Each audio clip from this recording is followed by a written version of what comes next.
지금부터는 어, 하루 종일 난리가 났지요. 앞으로도 난리가 날 것 같고, 어떻게 이 문제가 심화될지는 모르겠는데 지금 사태가 아직도 심각하지요. 사랑제일교회에서 457명이 확진받았다고 합니다. 거기다가 2차 전파까지 있다고 하는데, 아하, 이건 사태가 그냥 막 뭐 일파만파로 막 커지고 있는데 되게 역설적이구만. 우파 집회가 일파만파 집회만 일파만파 집회에서 사람들이 몰려가지고 난리가 났다는데 그 일파만파대로 지금 상황이 일파만파가 되고 있어. 빠르게 번지면서 지금 확진자가 누적이겠죠, 누적. 엿새 만에 확진자가 400명을 넘어섰다. 수도권을 뛰어넘어 전국 곳곳에 퍼지고 있다. 사랑제일교회 관련 확진자가 138명이 전날보다 더 추가돼서 총 457명. 사랑제일교회 누적 확진자가 457명이에요. 누적. 이야, 이건 조금 심각한데. 예.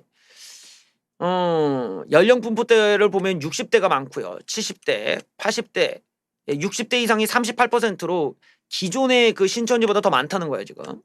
신해관이 지나면서 더 많이 발생할 가능성도 있다. 중증 환자를 말하는 거고요. 교인들이 다양한 지역에 분포되어 있기 때문에 더더욱 적극적인 전국적인 확산이 우려되고 있다.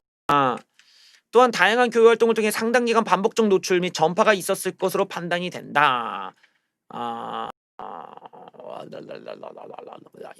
그래요. 그래 지금 이때다 싶어서 이제 터졌다 이건데, 참 난감해. 지금 사랑제일교회 같은 경우는 지금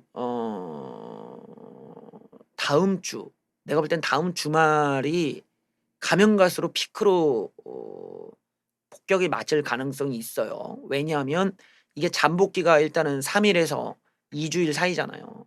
그러니까 토요일에 집회를 했으니까 이번 주 뭐 화, 수, 목, 금 뭐 이렇게 가면 갈수록 점점점 그 집회에 참여했던 사람들의 그거 가짜 뉴스예요. 정광훈 목사님 도망갔다는 거 가짜 뉴스라 믿지 마세요. 예. 내가 이미 다 검색해 봤어. 그런 거는. 예. 가짜 뉴스입니다. 그 좌파가 합성한 건가 봐. 내가 검색을 해 봤는데 그런 뉴스는 나오지 않고 좌파가 합성해서 만들어낸 허위니까 예, 믿지 않으셔도 됩니다.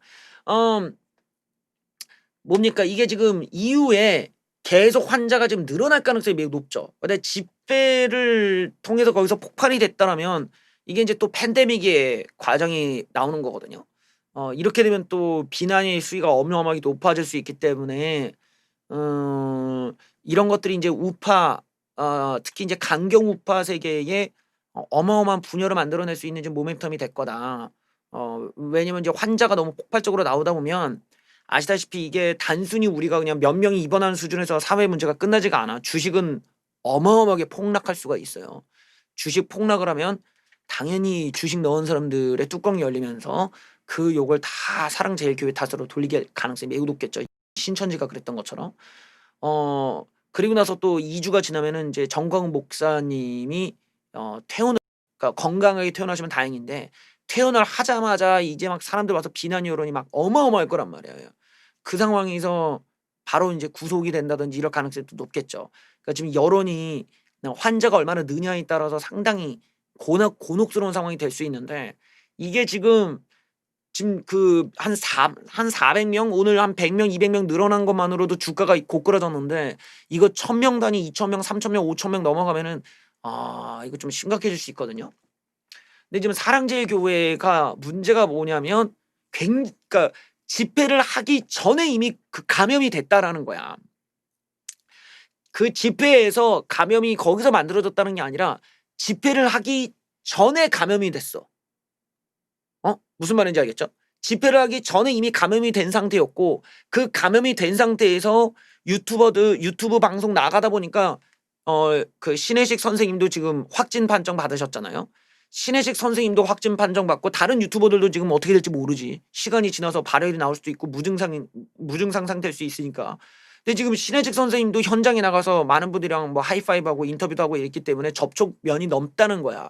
그러니까 확진 판정을 받았던 사람은 그 집회에서 그 걸린 게 아니라는 거야. 그 전에 걸린 사람들이야. 지금 나오는 건 물론 집회에서 받을 수도 있겠지만, 근데 그 집회에서 또 접촉면이 늘어났기 때문에 그 집회라는 걸 통해 확 하고 늘어나는 거죠. 여기서 지금 신혜식 선생님 걸렸지, 또 다른 사람도 누가 걸릴지 모르는 거잖아. 그러니까 다른 유튜버들도 이제 뭐 모르는 거고, 그 유튜버들이 갔던 식당, 뭐 접촉했던 어디 업체들 이런 게 이제 다 털리는 것이 근데 지금 일단은 이 전 상황을 보면 안디옥이라는 교회도 사랑제일교회에서 옮았다고 해요. 우한폐렴이 발생한 안디옥 교회가 바이러스가 전파됐는데 이것이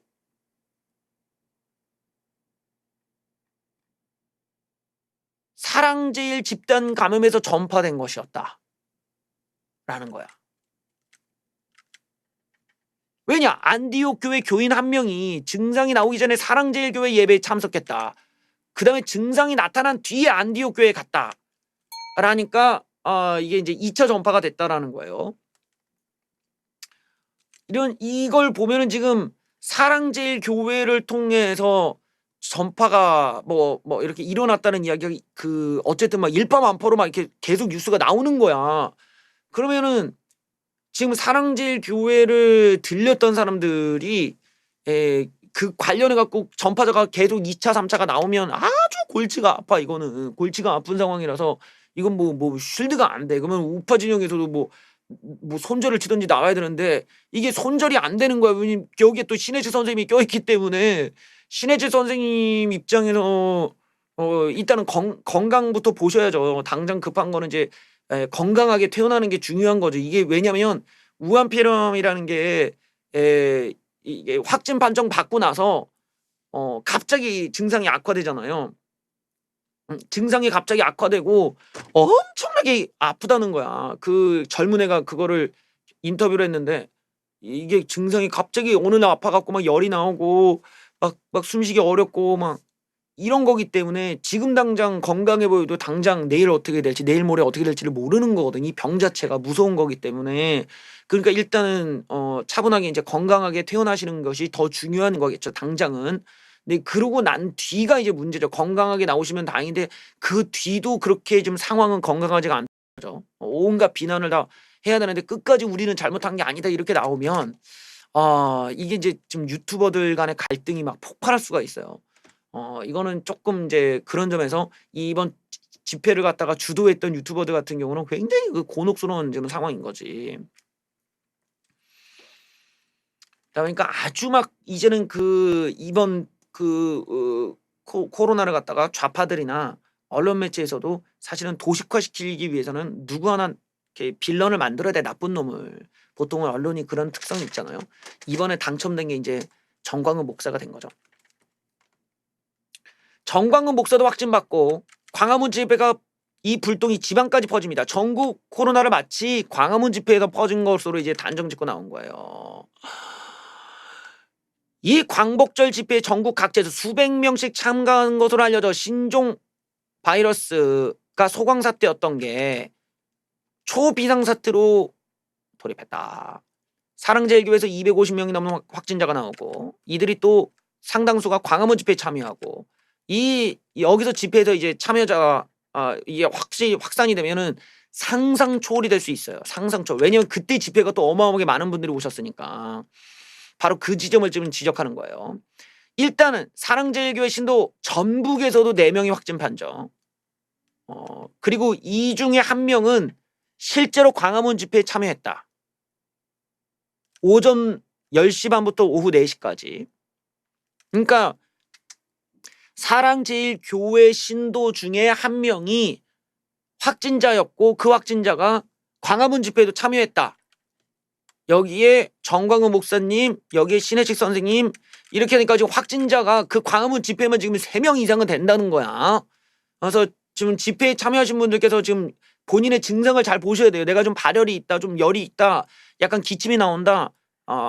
어쨌든 지금 검진은 받으셔야 되는 거예요 지금. 일단은 좀 정확한 참석자 파악을 애를 먹고 있는데 전주, 군산, 일산 등에서 300여 명이 서울로 이동했다. 참석자들이 명단을 안 밝히고 소수적으로 만나고 어쩐다 하고 있는데 뭐 그건 그렇다 치고 11명이 연락이 닿지 않고 있다. 일단은 전세버스 여러 대가 올라간 점으로 미뤄 진단검사는 앞으로 더 늘어날 것으로 보인다. 약간 좀 그래. 내용을 보면서 이거를 왜 갑자기 이 시기에 환자가 늘어났습니까? 이거 좀 이상하지 않습니까? 라는 식의 음모론으로는 오히려 더 역풍을 맞을 가능성이 높거든. 이게 지금 그냥 뭐 사람이 지금 죽고 사는 문제인데 이거를 너무 가볍게 야, 그 환자가 이렇게 늘었냐? 이거 정부가 지어낸 거 아니야? 이거 뭐 별거 아닌데 이렇게 나왔다면 큰일 나는 거예요. 왜냐면 너무 아니라는 의식을 드러내는 거잖아. 우파 사람이라는 게 국민이 죽을 수도 있는 전염병이 확 퍼지고 있는데 야, 그거 정부가 지어내는 것 같은데 만약에 그러다가 한 명이라도 돌아가셨다가는 완전히 우리 그 인성 쓰레기가 되는 거라고. 그런 거는 뭐라고 하지? 우리가 사람의 생명과 무관한 상황이라면은 그런 음모론을 제시해도 모르겠는데 지금 이게 거기에 이제 참여했던 분들 어르신들은 다 우리 동지 아니에요. 우파 동지 아니야. 우파 동지의 목숨이 걸렸는데 야, 그거 정부가 지어내는 것 같은데 이렇게 얘기하면 안 되는 거지. 그거는 너무 윤리관이 뇌세포에서 존재하지 않는다는 것만 드러내고 인성 쓰레기만 나오는 거야. 나만 괜찮으면 돼. 이것도 우리가 뭐 어떤 다른 사람이면 모르지만 이게 우리의 동지의 목숨이 걸린 문제에서는 좀 그런 태도보다는 약간 일단 그 사람들의 쾌유를 좀 빌고 일단은 일단 건강부터 하고 보자. 이 문제에 대해서는 일단은 좀 빠져 있는 게 좋지. 이거를 계속 별거 아니야라는 식으로 다가는 나중에 진짜 쓰레기가 되는 수가 있어요. 왜냐면 그런 게 다 세상의 기록에 남는 거란 말이지. 그래서 그런 쪽의 접근은 너무 그 같은 동지들 그리고 이렇게 어르신들 우리 어머니 아버지 세대들이 이런 위험에 노출되고 꼭 그분들이 중증 환자가 되고 목숨을 잃을 수 있는 사건에 대해서 너무 가볍게 여기는 태도가 될 수가 있어요. 그리고 그런 태도가 어찌 보면 이 진영이 강경 우파라는 사람들이 얼마나 비인간적이냐. 자기네들의 잘못을 인정하지 않기 위해서 누군가의 우리의 동지의 위험을 이런 식으로 외면하고 그거를 별거 아닌 것처럼 그렇게 호도했다. 이런 거는 이제 나중에 용서받기가 어렵겠지. 그런 점을 우리가 좀 감안하면서 항상 이런 그 생명에 대한 것들에 대해서는 먼저 우리가 좀 고민하면서 볼 필요가 있겠죠. 일단은 정광훈 목사님이나 신혜식 선생님이나 완쾌를 하시는 게 중요해요. 그래서 좀 건강하게 이렇게 좀 퇴원하시고 그래야 이제 나중에 뭘 이야기를 하더라도 근거가 있겠죠. 근데 본인들이 이제 나중에 너무 아파가지고 이러면은 좀 위험할 수가 있어. 이게 여러분들이 내가 이제 이런 얘기를 드리는 이유가 코로나 이게 터졌을 때 어그로 유튜버가 있었어요. 젊은 애들이. 그중에 이제 몸이 되게 좋은 젊은 애가 있었어요. 얘가 좀 어그로 끈다고 우한에 갔나? 어디에 갔나 아마 그 우한 폐렴이 유행인 지역에 가갖고 난 괜찮아 막 이러고 깝치다가 바로 쓰러지는 거야 애가 막. 그리고 땀 뻘뻘 흘리고 막 자기 죽을 것 같다고 막 난리를 치더라고. 그러니까 이게 사람이 그 유튜브에서 그게 나온 거야. 자기 채널인데 자기가 저는 괜찮아요 아무렇지 않은데 이러고 자기 때는 그걸 컨텐츠를 갖고 유튜브를 찍다가 다음날 그냥 바로 쓰러져 있더라고. 그러니까 이런 걸 보면은 하루 사이에 사람이 어떻게 될지 몰라. 그러니까 그런 인간성을 완전히 상실한 그런 우파가 되면 안 되겠죠. 우리는 항상 그런 위험성이 있는 병이라는 걸 인지를 하고 선전선동만 중요한 게 아니라 우리의 동지를 잃지 않기 위해서 지금 중요한 건 그들을 위해 쾌유를 비는 거겠죠.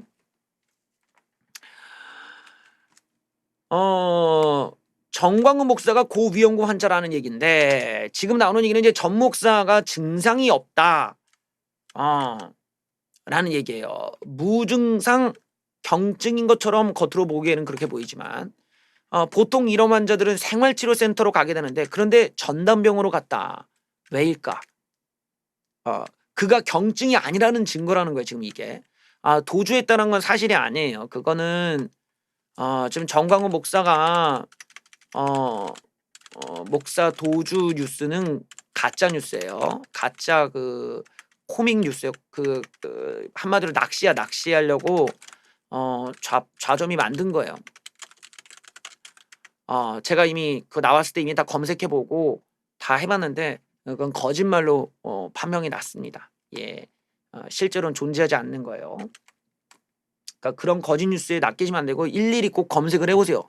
그게 본인들이 받아들였을 때 그냥 제목만 보고 내가 제목도 외워. 그거 뭐야, 정광훈 목사 행적 묘연 뭐 이래가지고 나온 거잖아. 근데 그거는 아니다. 그건 가짜 뉴스라는 거 말씀을 드립니다. 환자 분류 지침에 따라 중증 환자를 왜 병상을 아껴야 할 판에 왜 그가 입원했는가를 보면 그가 고위험군이었기 때문이다라는 거예요. 무증상이 아니었다라는 거죠. 무증상은 5가지의 조건을 충족시켜야 된다. 의식이 명료해야 되고 50세 미만이고 기저질환이 없고 비흡연자의 해열제 복용 없이 37.5도 미만으로 나와야 된다. 전 목사가 65세 이상의 무증상 조건에 해당하지 않는다라는 거예요. 그래서 고위험군. 그러니까 연세가 많다 보니까 좀 이제 뭐라고 하죠? 방어력이 이제 안 된다라는 거죠.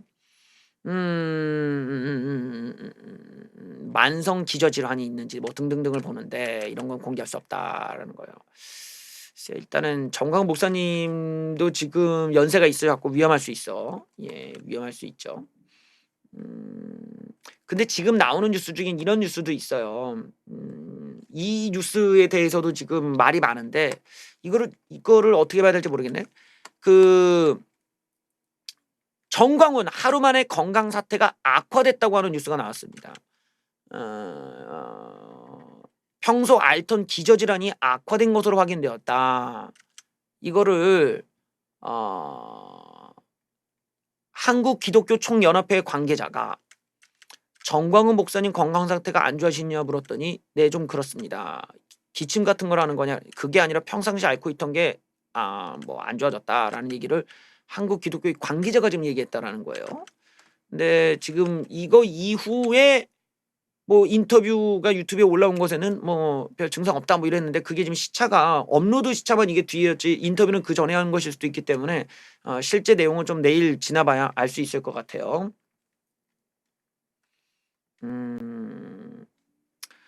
자, 그러면 현장에 당일날 정광훈 목사님이 단상에 올라가고 나서 어떤 일이 있었는지 자세히 한번 알아보죠. 5분 연설이 아니라 내용을 한번 디테일하게 알아봅시다. 정광훈 목사님 이렇게 마이크를 드시고 마스크를 벗고 좀 이렇게 있는 장면이에요. 자, 확진 판정을 받은 정광훈 목사가 광화문 집에서 마스크를 착용하지 않은 채 연설하는 모습이 포착됐다. 자가격리 대상을 인지 못했다는 교회 측 해명과 달리 전 목사는 직접 연설 도중에 구청에서 나를 격리 대상으로 정했다고 말을 했어요. 그러니까 본인이 격리 대상인 걸 본인이 알면서 집회에 나왔다라는 거야. 바로 이 지점이 이제 도덕적 비난이 몰릴 수밖에 없는 대목인 거죠. 본인 입으로 본인이 알고 있었다고 얘기를 했단 말이에요, 이미. 그리고 15분을 훌쩍 넘긴 시간 동안 했다라면서 총 17분간 연설을 하면서 마이크를 가까이 대고 발언을 하고 큰 소리 치듯 연설한 터라 침이 마이크에 튀는 등 비말 감염이 우려되는 상황이었다라고 이제 이렇게 한 거예요. 그러면서 자가격리를 자기가 통보받았다라는 것도 그 현장에서 말했다라는 거예요. 나는 열도 없고 증상이 없는데 나를 격리 대상으로 통보했다.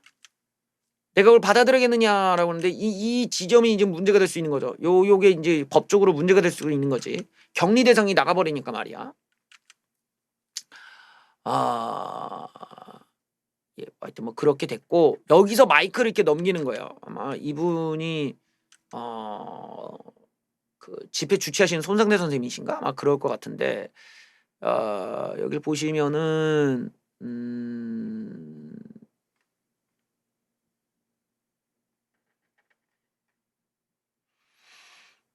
자, 발언 도중에는 관계자로부터 물을 받아 입을 대고 마신 뒤 부 물통을 옆에 있던 측근에게 그대로 넘기고 그 마이크를 진행자가 바로 받아 발언을 이어갔다.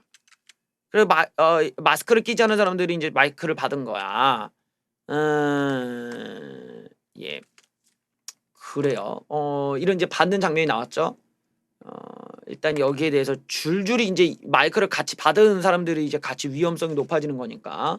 전광훈 이 마이크를 누가 받았는가? 일단 경욱이 형님은 아니래요. 마이크를 다는 사람들이 줄줄이 장에 파장이 일고 있는데 민경호 의원은 나는 아니다라는 거예요. 민경호 의원은 나는 먼저 연설하고 떠났기 때문에 정광훈 목사 거를 내가 받은 게 아니라 내가 쓴 걸 정광훈 목사 받았다라는 얘기예요. 그래서 이게 소급 적용돼서 전염되는 것이냐 하면서 자신이 받은 건 아니라는 겁니다.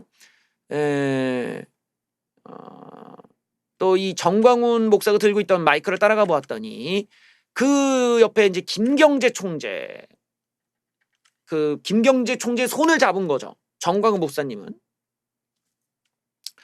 그 다음에 마이크를 사회자 손성대 씨에게, 손상대 씨가 아닌가? 예. 손성대 씨에게 넘겼다. 이게 맞아? 손상대 선생님이 아니라 손성대 선생님이야? 죄송합니다. 제가 이름을 비슷한 분이랑 헷갈렸나? 예. 어쨌든 손성대 씨에게 넘겼다.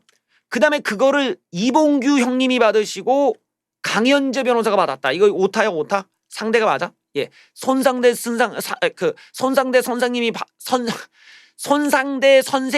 받으시고 이거 오타야, 오타 상. 예. 그다음에 이봉규 형님이 받으시고 강현재 누님이 받으셨다. 예. 그러니까 지금 연타석이야, 연타석. 연타석 지금.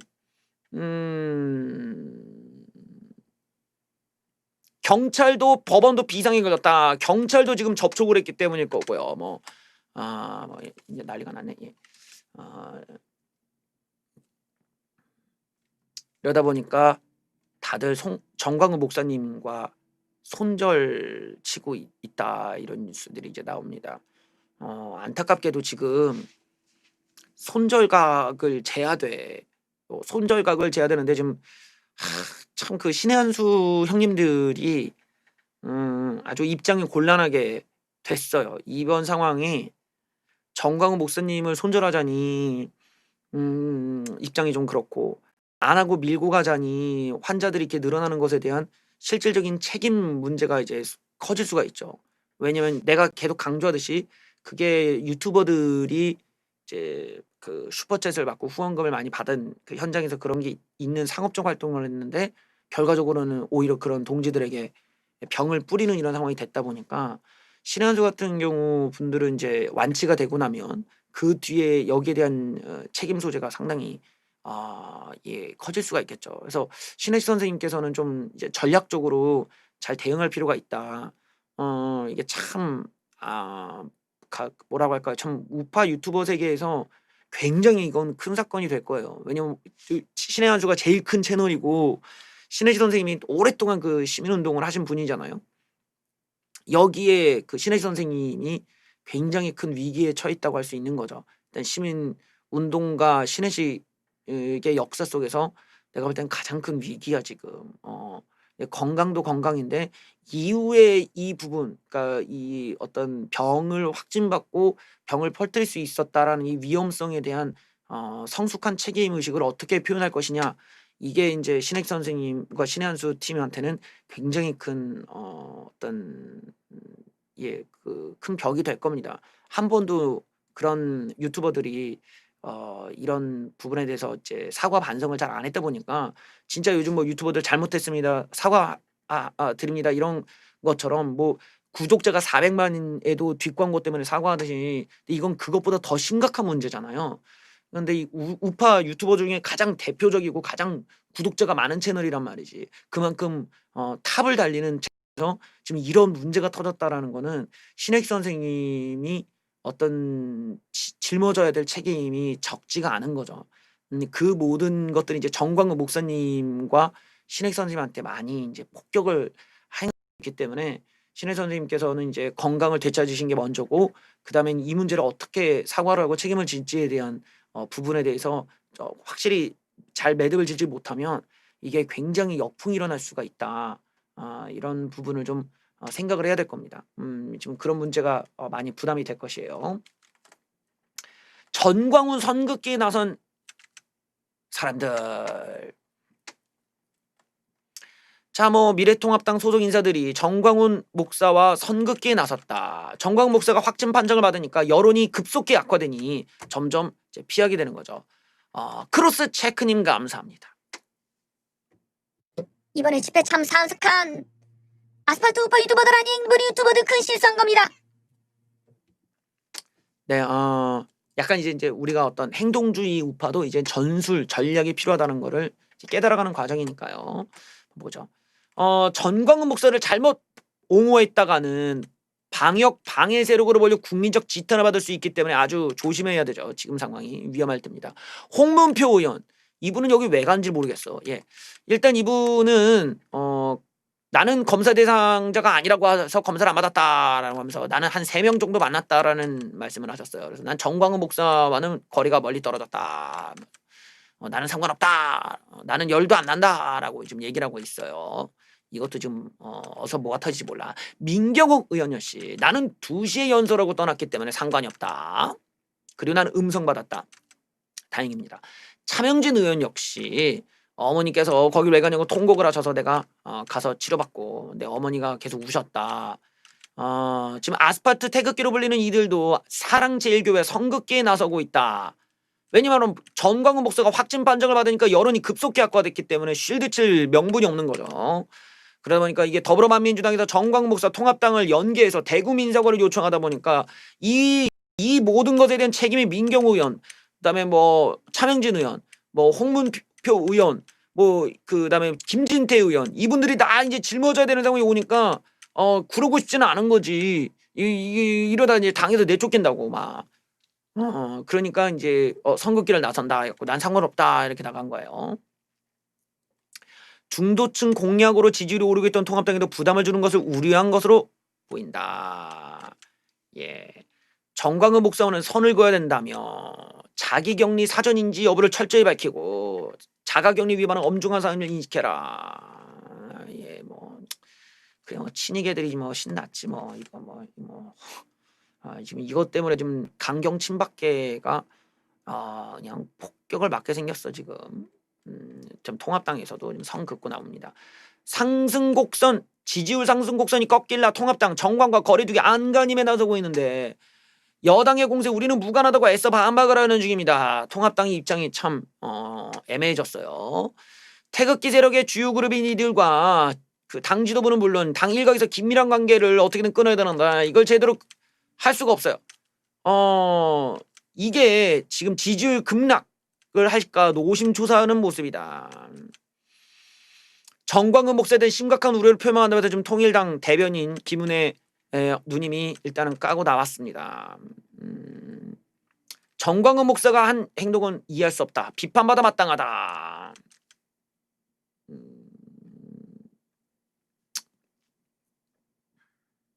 당 지도부 차원에서는 곤혹스러운 상황. 모처럼 정부 여당의 부동산 정책에 대한 반발로 일부 여론조사에서 당 지지율이 민주당을 앞섰는데 코로나 재확산 책임론이 부각되는 상황에서 촉각을 곤두세울 수밖에 없다. 우리가 뭔 상관이냐? 라는 건데요. 예, 좌파들의 어떤 프레이밍을 이제 어떻게 극복하느냐가 통합당의 이제 숙제가 되겠죠. 방금 전에 봤듯이 홍문표 의원이 나는 3명과 만났다라고 했는데 또 털립니다. 또 알고 보니까 홍문표 의원 5명과 마스크 벗고 사진 찍은 게 나와서 문매를 맞았다. 왜 이런 거를 실수하면 안 된다고. 이게 참 내가 참 이런 거 보면 아니 이런 걸 왜 참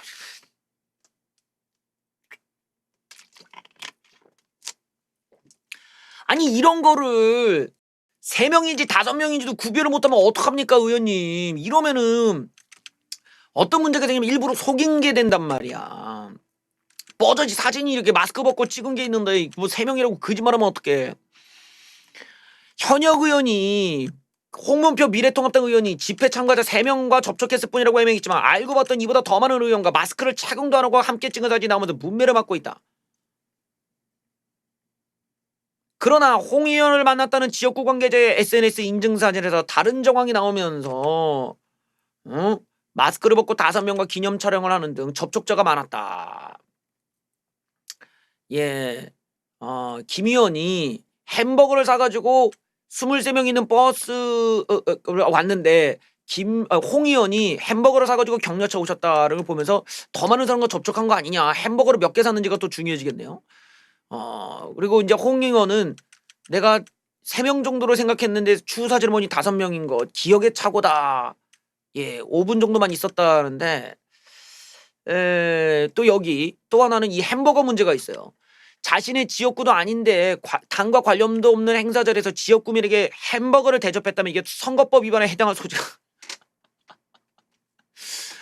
야 진짜 이거는 그러니까 이게 안될 아니야. 안될 아니라니까.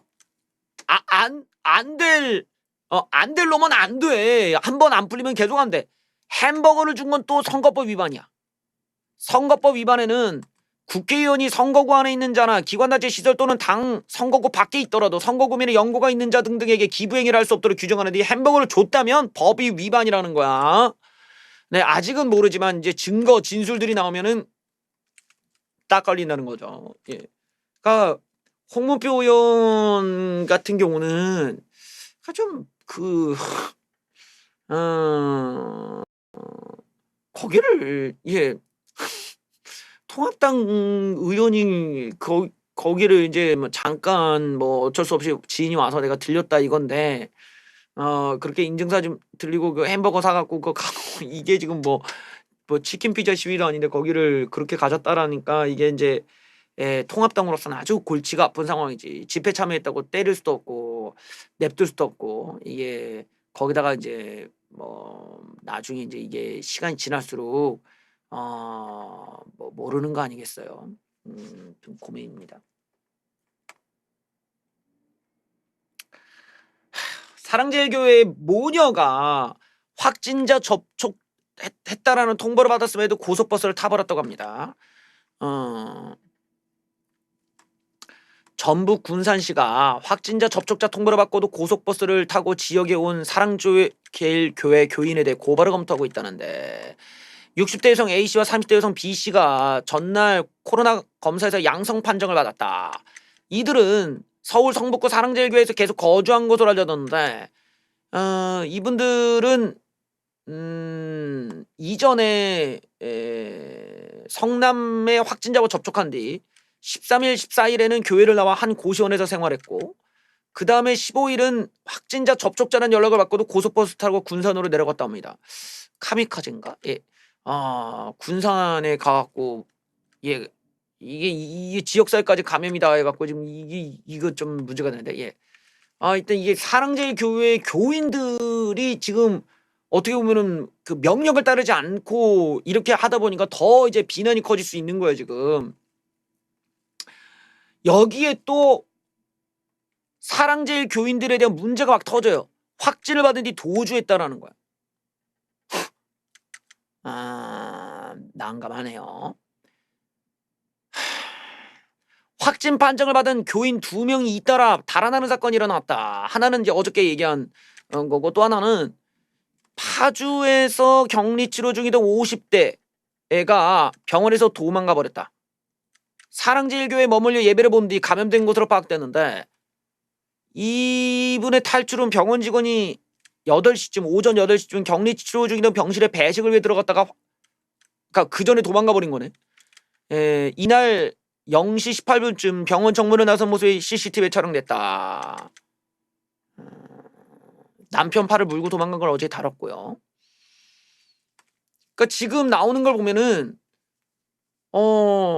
지금 사랑제일교회의 교인들이 확진 판정이나 격리 판정을 받고 그걸 명령을 따르지 않고 지금 다 도망가거나 명령 외부로 그냥 가버리는 거야. 바로 이 지점이 지금 전파를 시키고 있다라는 점에서 비난의 대상이 되는 거죠. 그러니까 이게 이제 아무래도 사랑제일교회 교인분들이 어떤 종교적인 교조주의도 있지만 다른 쪽으로 이제 우파적, 그러니까 강경 우파적 성향도 같이 있기 때문에 이분들이 이제 정부의 명령이나 어떤 시의 명령을 진영 논리의 관점에서 우리가 너희들의 거짓말, 너희들의 그런 거짓된 명령을 우리가 안 따르겠다라고 하는 이 잘못된 진영 논리가 다른 사람에게 피해를 주는 사례가 된다라는 거예요. 그런 우리에게 지금 그런 그러니까 어떻게 보면 너무 과도한 진영 논리에서 무고한 사람들에게 병을 퍼뜨리는 피해를 주는 이런 사례가 지금 될 판이라는 거야. 이거를 지금 당장이야 뭐 야 저거 정부가 뭐 숫자 조작하는 거 아니야 이럴 수 있지만 이게 앞으로 시간이 지날수록 중증 환자가 같이 늘어난단 말이죠. 환자가 이렇게 늘어나면 중증 환자도 그만큼 늘어나는데 중증 환자는 좀 늦게 등장을 해요.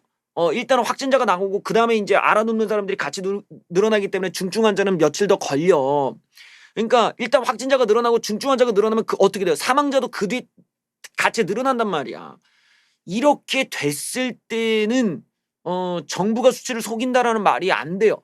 왜냐면 그 유가족들이 존재라고 유가족들이 이제 그걸 참지 않기 때문에 이게 이제 그 이후에 이제 문제가 될 수가 있죠. 그래서 이 상황은 지금 지켜봐야 되는데 사랑제일 교인분들이 좀 협조를 해야 되는데 뭐랄까 이게 협조를 하자니 정치 진영적으로는 굴복으로 인식을 하고 협조를 안 하자니 무고한 사람들에게 생명을 앗아갈 수 있는 병을 전파하는 그런 숙주 역할을 하는 거고 여기에 이제 여러 가지 비난이 있을 수밖에 없잖아요. 정치를 뭔가 이거는 이게 교조주의를 기반으로 정치를 배울 때 위험성을 우리가 보는 거야. 이거는 철저하게 이거는 정치를 잘못 배운 사례죠. 빨리 정광 목사님이 교인들을 달래야 돼요. 빨리 교인들 보고 도망가지 말고 그 정부의 어떤 시의 지침을 따라라. 일단은 무고한 사람들에게 우리가 그러면 안 된다. 어떤 이런 메시지를 전달하고 해야 되는데 이거를 그 또 다른 음모론으로만 얘기하고 이러다니까 이제 교인들도 지금 흥분할 수밖에 없고 이러니 이제 점점 이탈이 막 많아지는 거지. 그 과정에서 무고한 사람들이 위험해지니까 이건 좀 주의하셔야 됩니다. 이러니까 이제 점점 어떤 문제가 생기냐? 사랑제일교회에 대한 포비아가 생기고 있어요. 신천지에 의한 사랑제일교회 공포감이 퍼지고 있습니다. 곳곳에서 제발 오지 마세요. 사랑제일교회 관계자 및 광화문 집회 참가자는 오지 마세요. 지금 이게 정말 안타까운 일이야.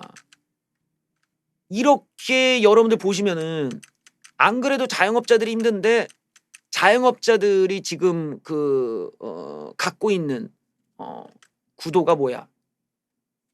사랑제일교회와 광화문 집회 참가자는 오지 말라라는 그 자체가 이게 벌써 네거티브가 들어간 거 아니에요. 부정적인 인식이 이미 들어가 있고 사람들이 무서워서 오지 말라는 공개적인 이런 얘기를 한다라는 거는 그만큼 이미지나 어떤 시선이 안 좋아졌다라는 걸 말하는 거죠.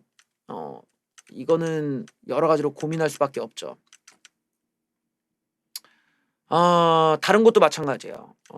사랑제일교회는 다녀오신 분들은 당분간 식당 방문을 자제 부탁드립니다. 이러면서 사랑제일교회가 위치한 곳에서도 출입금지 안내문이 여러 장소에 내걸렸다. 식당 입구에는 교회에 다니는 사람은 당분간 안 받는다. 우한폐렴 방지를 위해 사랑제일교회를 다녀오신 분들은 식당 방문을 자제해달라. 또 사랑제일 신도들은 건물 세입자를 위해 출입을 금지해달라라는 것도 붙어 있고요. 반년 전엔 신천지 출입 금지가 있었는데 이게 사랑제일교회로 바뀌었단 말이에요. 이게 이제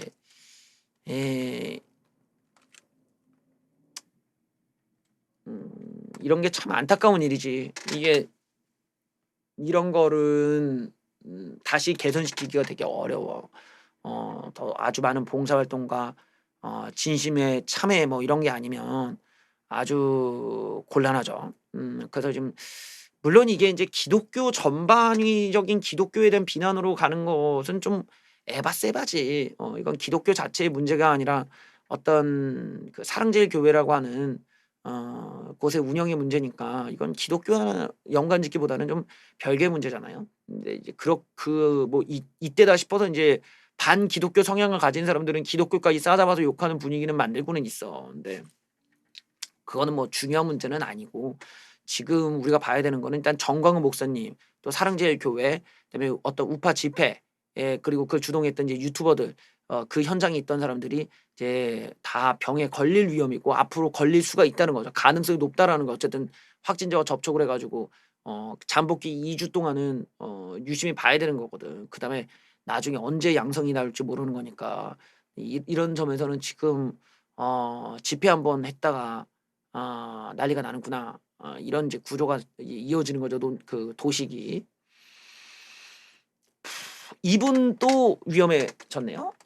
신발 투척을 했던 정창옥 씨가 경찰 폭행으로 구속기록에 올랐다고 합니다. 그 문재인한테 이제 신발을 던졌는데 노영민이 깜짝 놀래갖고 그 유명해진 분이죠. 이분이 이제 그 광복절 집회에서 경찰에게 폭력을 행사했다. 이것 때문에 지금 참가자 2명이 구속 심사를 받기 위해 법원에 출석했는데 바로 그 중에 한 명이 문재인을 향해 신발을 던졌던 정창옥 씨다. 이전에는 구속 위기를 받았는데 이번에는 경찰을 폭행한 혐의로 다시 구속 가는 길에 섰다.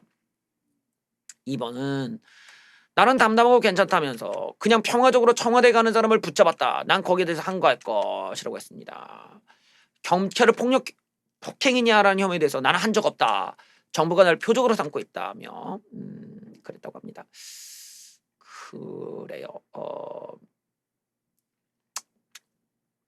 그다음에 여기 또 하나 여기는 경복궁역 그 어저께 말한 스타트랙 스타트랙이 있죠. 그 스타트랙 맞나? 스타트랙 어쨌든 그 차량을 몰고 집회 현장을 지키던 경찰들을 향해 돌진한 혐의를 받는 이 씨는 인명 피해는 발생하지 않았는데 알고 봤더니 속옷만 입고 있었다. 이 사람이 경찰들을 향해 돌진한 게 아니라 거기에 앉아 있던 시위자들을 향해 돌진한 거였는데 뉴스는 또 이렇게 나오네. 전교조란 사실을 또 빼먹었네. 그래요. 일단은 좀 이 내용을 보면은 지금 스토리가 점점 안 좋아지고 있어. 뭔가 이렇게 수면 아래로 잘 내려가갖고 조용하게 이렇게 떨어져 있는데 좀 교인들이 막 뛰쳐나가 버려갖고 막 이래버리면은 왜 저래 사람들이 이제 그런단 말이지. 뭐 집회는 그렇다 쳐도 본인이 이제 병을 퍼뜨릴 수 있는 입장이라면은 그때는 최대한 남들의 피해를 주지 않는 그 노력이 필요한데 이게 그 조절이 안 되는구나. 이게 이제 마치 강경 우파들이 이렇게 대변이 되면 안 되는데 그러려면 강경 우파 쪽에서도 손절을 쳐야 되는 거예요. 우리가 저 정도는 아니야. 야 우리가 확진 걸렸으면 우리는 저렇게 뛰쳐나가지 않아. 이런 게 이제 필요한데 여기서 이제 끊어지질 못하는 거야. 왜 너무 관계자들이 많거든. 여기 지금 섞여 있는 사람이 많으니까 이게 지금 우파 유튜버들이 지금 완벽한 딜레마에 이제 빠진 거죠. 애초에 이게 좌파들의 선전선동이라든지 좌파들이 지금 출구를 찾는다는 관점에서 이번 집회를 얘네들이 어떤 식으로 선동을 했을지 이런 거를 조금 감안해 본다면 집회를 좀 안 하는 쪽이 나았었구나 이런 거를 알 수 있었죠. 결국 내가 내 말 안 들어서 잘된 케이스를 내가 못 봤다고 이번에 내가 집회를 맥락상 이번 집회는 좀 시기가 안 좋다. 이때는 봉사활동을 좀 하시는 게 나을 거다. 했는데 상황이 좀 너무 크게 좀 안 좋아지고 있어서 좀 내가 생각한 것보다 너무 부정적인 상황으로 가고 있네. 이 상황은 강경 그 집회 중심주의 강경 우파의 아주 커다란 타격과 몰락을 지금 예상할 수가 있는 거예요. 최대한 사망자가 안 나와야 되는데 거기에 지금 남은 희망을 걸어야 됩니다. 아무도 사망자가 안 나오고 좀 건강하게 나오시면 그 뒤에는 야 그 정부가 좀 지어낸 거 아니야 이럴 수가 있는데 이후에 이제 사망자가 나오거나 중증 환자가 늘어나면은 완전히 그냥 싸그리다 그냥 그냥 큰일 나는 거죠. 통합당 뉴스로 갑니다. 밥 먹으러 안 가. 뭔 문재인 걔랑 둘이 웃게. 김종인이 문재인과의 회동에 대해서 성사 가능성을 얘기했습니다. 밥만 먹으러 가는 길은 없을 거라면서 조건을 얘기했습니다. 구체적 의제가 있어야 되고 문재인과 단독 영수회담이고 결과물을 내는 자리여야 된다. 이게 이제 황교안 대표가 얘기했는데 황교안은 못했지만 김종인은 지금 거의 50% 이상을 끌어냈어요.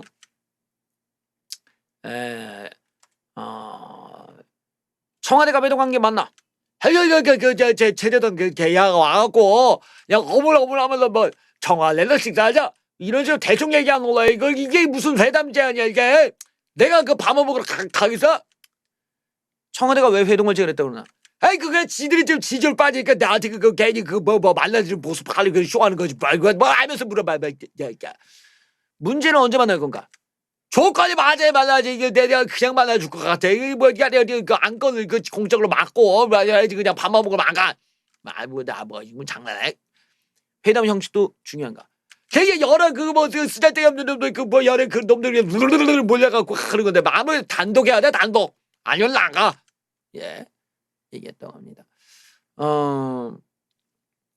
정광훈 목사와 통합당을 결부시키는 민주당의 선전선동에 대해서 그 방향 문제 가지고 수단 삼고 이거 유치해가지고 그냥 아주 그냥 유치한 정치한다고 일가를 했습니다. 어떻게 되겠습니까? 그게 개버릇 그 뭐 남 주는 게 알잖아요. 그 개버릇 들었는데 그냥 방치하는 거지 뭐 그냥 뭐 예. 자 김원웅의 친일 청산 논란 발언이 논란인데 그 지가 지뜰라고 그 발버둥 치는 거야. 그 그런 거잖아. 그 동네 두사 자도들은 뭐라 보겠어. 그 인간 뭐가 이거 참네. 뭐 그냥 한심한 놈이야 그. 예. 그 아주 철딱선이 없는 얘기하고 있어 그냥 한심한 놈이지. 예. 이낙연도 거기에 동조했는데 내가 그 이낙연 그 낙지개에게 그 낙지 그 정상적이라고 봤는데 그 깜짝 놀랐어. 그 권력이 눈앞에 와고 그 마탱이가 같더라고.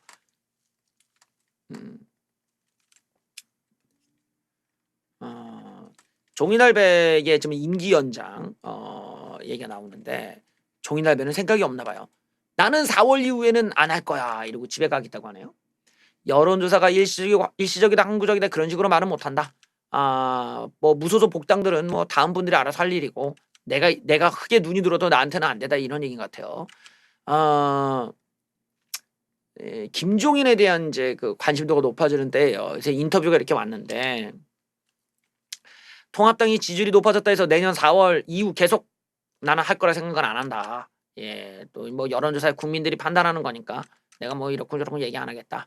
임기 연장을 내가 당내에서 들어본 적은 없지만 소개 과제를 마치면 난 자연인으로 간다. 홍준표 무소속 의원들의 복당 여부에 대해서도 뭐 당이 정상화되면 내가 머무를 이유가 없기 때문에 그 다음 싸움 그 다음 분들이 알아서 해라. 예, 이런 거고. 또 뭐 내보니까 두 전직 대통령 이명박 박근혜 대통령 입장을 묻자.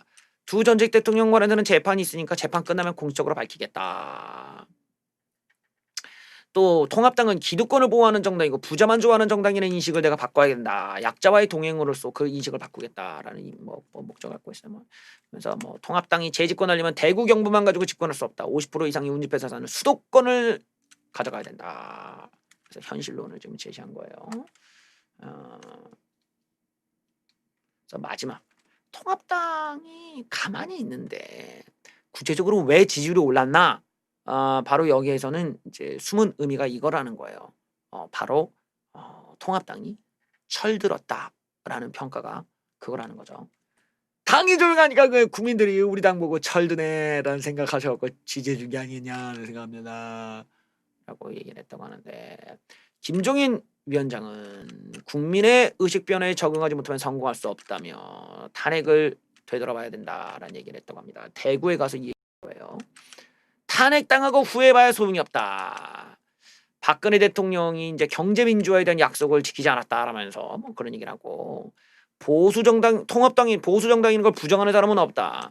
근데 이념을 강조해봐야 의미가 없다. 30, 40대 유권자들이 왜 통합당에 좋지 못한 감정을 갖고 있나. 30, 40대가 교육 수준도 높고 정보 습득 능력도 좋은데 그거는 불공정하고 불평등하고 비민주주의고 정치적으로 소환을 피우는 거를 제일 싫어한다. 한마디로 어그로 끄는 걸 제일 싫어한다는 거야. 통합당이 30, 40대에게 제대로 적응할 수 있는 처신을 지금까지 했느냐. 그걸 우리가 냉정하게 바라봐야 된다. 광화문 광장이 정부의 시책에 반대하는 사람들이 집회를 했다. 우연찮게 코로나가 창궐하는 상황이 전개됐다. 더불어민주당이 통합당의 광화문 시위를 주도한 것처럼 비난하는데 내가 볼 때 아주 그냥 유치한 인간들이나 그렇게 이게 민주당 놈들이 그렇게 생각이 됐어. 이게 할 일이 없으니까 이제 코로나를 가지고 정쟁이도 그러고 왜 저런지 모르겠다. 나는 정치적 욕심도 없고 나이가 많아갖고 뭐 그런 거 없어. 예, 뭐 이러면서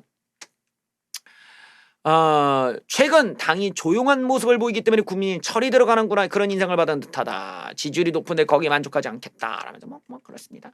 결론적으로 이제 가만히 있으면 사람들이 볼 때 좀 진중해 보이고 진지한 모습 같아 보이고 그러면서 동시에 좀 철든 사람 같은 이미지가 구축이 된다라는 거죠. 뭐 이제 주로 제가 여러분들한테 많이 듣는 얘기죠. 제가 워낙 말수가 없고 조용하다 보니까 무슨 사람이 그렇게 애늙으냐냐 좀 이렇게 가볍게 농담도 하고 좀 뭐 경박한 춤도 추고 그럴 줄 알아야 되는데 유튜버가 왜 이렇게 무게감이 넘치냐 너무 어린 나이에 철이 든 거 아니냐 그런 얘기를 많이 하시죠. 제가 막 그래서 막 쥐어짜는데 잘 안 돼요. 이렇게 가벼운 척, 좀 천박한 척 하려. 소피 마라소님 감사합니다. 예, 감사합니다.